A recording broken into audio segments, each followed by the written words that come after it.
मित्रांनो, आज मी तुम्हाला एक अशी गोष्ट सांगणार आहे, जी ओरडून बोलता येत नाही, पण अनेक घरामध्ये हळूच शिरते, नात्यामध्ये अंतर निर्माण करते आणि माणसाला स्वतःशीच प्रश्न विचारायला भाग पाडते.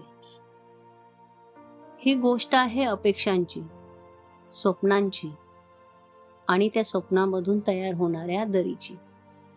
समीक्षा.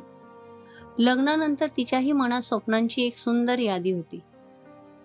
नवऱ्याने तिला राणीप्रमाणे वागवावं. कधी अचानक एखादी ट्रिप, कधी एखादं महागडं गिफ्ट मटाचं आणि आयुष्य थोडं झगमगाटाचं असावं. पण तिचा नवरा आर्यन, तो मात्र वेगळाच होता. साधं जीवन, मोजून खर्च करणारा आणि आज जगताना उद्याचाही विचार करणारा माणूस. एक साधी सकाळ होती. आर्यन ऑफिसला निघत होता. समीक्षा, मी ऑफिसला निघतोय, तो सहजपणे म्हणाला. थांबा ना, लंच बॉक्स तरी घ्या. समीक्षा त्याच्या हातात डबा देते. अरे हो, मी तर विसरलोच होतो. तो हलकासा हसतो आणि निघून जातो. दार बंद होते आणि त्या शांततेत समीक्षा एकटी उभी राहते, स्वतःच्या विचारांसोबत. लग्नाला 4 महिने झाले होते, पण आठवणी म्हणून सांगावंसं काहीच नव्हतं. ना हनीमून, ना कुठली ट्रिप, ना एखादं खास सरप्राईज. संध्याकाळी आर्यन घरी आला. समीक्षेचा चेहरा उतरलेला होता. काय झालं? आर्यन विचारतो. एवढी उदास का दिसतेस? या घरात बसून कंटाळा आलाय, समीक्षा थोड्या रागातच म्हणते. आपण हनीमूनला कधी जाणार आहोत? आर्यन शांतपणे उत्तर देतो. सध्या बिझनेसमध्ये खूप इन्व्हेस्टमेंट केली आहे. बजेट थोडं टाईट आहे. तुला घरी कंटाळा येत असेल तर तू परत नोकरी का सुरू करत नाहीस? हे शब्द ऐकून समीक्षेचं मन कुठेतरी तुटलं. तिला वाटलं होतं तो तिला फिरायला नेण्याचं आश्वासन देईल, पण इथे तर तिला वास्तवाची आठवण करून दिली गेली होती, नाईलाजाने. तिने जवळच्याच एका कंपनीत नोकरी स्वीकारली. ऑफिसचा पहिलाच दिवस. कॅफेटेरियामध्ये एक ओळखीचा आवाज कानावर पडतो. समीक्षा. ती वळते.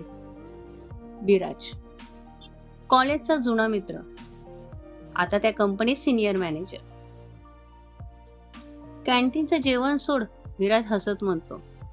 जवळच छान रेस्टॉरंट आहे, तिथे जाऊ. त्या एका लंच नंतर समीक्षेला बरं वाटायला लागतं. कोणीतरी तिचं ऐकत होतं, तिच्या स्वप्नाबद्दल बोलत होतं आणि तिला महत्व देत होतं. हळूहळू ऑफिसच्या नावाखाली ती लवकर निघू लागते. विराज सोबतचा वेळ वाढू लागतो आणि नकळत आर्यन तिच्या आयुष्यात मागे पडतो. एक दिवस ती विराजला विचारते, तू तुझ्या बायकोला फिरायला न्यायचं ठरवलंस तर कुठे नेशील? विराज आत्मविश्वासाने म्हणतो, युरोप, पॅरिस.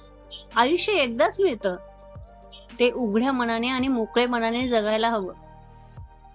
तोच प्रश्न ती रात्री आर्यनला विचारते.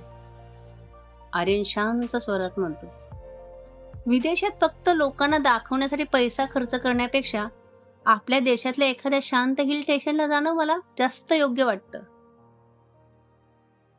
मला वाटलं खरं समाधान साधेपणात असतं, दिखाव्यात नाही. समीक्षा मनातच म्हणते, किती साधा विचार आहे याचा.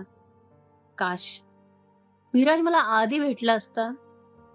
काही महिने जातात. एक दिवस आर्यन म्हणतो, समीक्षा, लग्नाला वर्ष व्हायला आलंय, आता आपण बेबी प्लॅन करायला हवा. समीक्षा थेट नकार देते.